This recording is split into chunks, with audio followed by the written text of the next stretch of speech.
Hello guys, welcome back to my channel Munmun official channel. তো আমার হচ্ছে ফ্লিপকার্ট থেকে একটা পার্সেল এসেছিলো, তো চলো আনবক্স কর।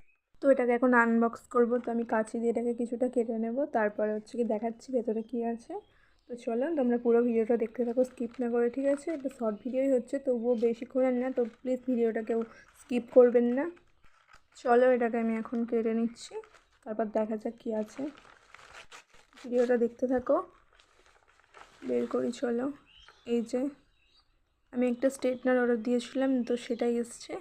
স্ট্রেটনারটা ছিল আইকনিকের, তার আগের দিন এসেছিলো। তো আমি তোমাদের সকালবেলাতে আনবক্স করে দেখালাম। তো চলো এটাকে আনবক্স করি, তারপর দেখা যাক কেমন কী এসছে না এসছে, সবই তোমাদের সাথে শেয়ার করব। তো এটাকে বের করি। এই যে তারটাও অনেকটাই বড়ই দিয়েছিল। এই যে আইকনিকের হেয়ার স্ট্রেটনারটা খুব ভালো হয় শুনেছি, তো আমি এখন ট্রাই করিনি। বাই বাই, আবার অন্য কোনো ভিডিওতে দেখা হবে। যদি ভিডিওটা একটু